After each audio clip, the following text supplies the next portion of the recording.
Hello dito sa bagong video, no, dito sa Maxwell Gaming. So, ngayon meron po tayong bagong i-unbox ulit. Hindi siya yung pinaka-last na i-unbox natin. Pero ito po i-unbox natin. Ito po isa sa mga sinasabi ng pinaka-the best. Ito yung sinasabi ng pinaka-cheap para sa yung price to performance. Dollar. Sige, sabi natin, hindi naman tayo mga Amerikano. Price to performance peso, no?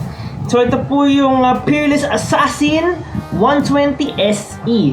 And ito po, no, in a way, parang tinatapatan niya yung mga water cooling daw. Dahil grabe talaga ang Peerless Assassin Thermal Light ang sa kanyang performance. So, tara, i-unbox naman natin to. Anyway, 2,000 pesos ko lang to nabili. Tapos, natatapatan niya yung mga big boys na cooler, triple rad cooler, triple fan rad cooler. Aba, gusto ko yun. And also nga pala, air cooler boy talaga ako.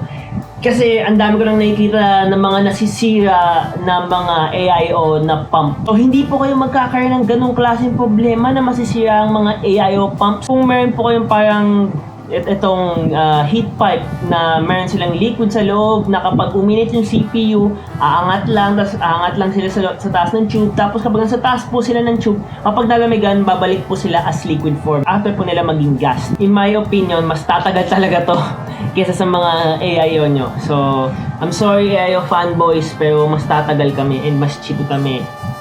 Unless na Intel 1400 something K super init.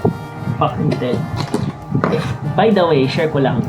Intel boy ako dati. Pero since naging gago na yung Intel, like, ang init-init na ng Intel, naging AMD fan na ako. Pero dati, yung 2014, yung mga kapanahunan ko, putang ina, AMD FX 6300, AMD, FX 8350 yata na putang ina, sobrang init, sobrang laki ng power na kinukuha. Ang bagal-bagal naman. Unahin po muna natin to. So, ito po yung dalawang 120mm na fan. So, ito ay TLC 12C TR, thermal light. So, siguro pang thermal light lang to. Tapos, bunutin naman po natin itong tower na mismo. So, mamaya pa muna. So, ito, no, sampo na natin. Ito yung accessories, no? So, check muna natin accessories pala. So, itong accessories, andito na po lahat, no? For Intel, for AM4, or AMD, andyan na yan, no? And also, ito, bumili ako ng hindi bumili tuloy. Meron pala siyang kasama na, excuse me, meron siyang kasama na TF7. If I'm not mistaken, itong TF7 is 12.5 yung conductivity. Putang ina! Bumili ako nito Frost X25. 10.5 lang ata yung parang yung thermal conductivity niya. I was like, fuck!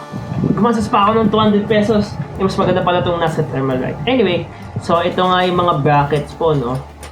So ito yung mga brackets. Ito yung mga brackets. Tapos ito yung brackets ng pang Intel. Tapos may pang ito, LGA 11700. Ano ba isa? AM4 ba yung isa? Ay, hindi! Hindi nga. So, LGA 1150, LGA 115X, ibig sabihin, marami mga LGA parang LGA 1150, gano'n. Pero ito kasi mga AMD motherboards meron na. So, i-check naman po natin ito, no? Itong dual tower. So, ito naman po yung dual tower, no? So, ayan, saan ba yung nakalagay na thermal light? So, ito nakalagay na thermal light. So, sabi natin dito yung exhaust fan ng case mo. So, unang fan here and then unang fan here.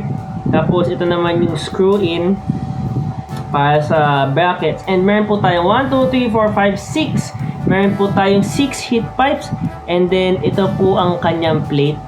Yan, no? So I expect na this would greatly improve my performance sa aking ID Cooling SE214. Yun na ata yung cooling ko talaga dati. So I really expect na this would tame the 5700 X3D Beast na meron ako, and you should check out that video. So yun lang po, no. Salamat po sa panonood ng video na to, and sa susunod na video, i-build na po natin yung PC or i-unbox ko pa po to.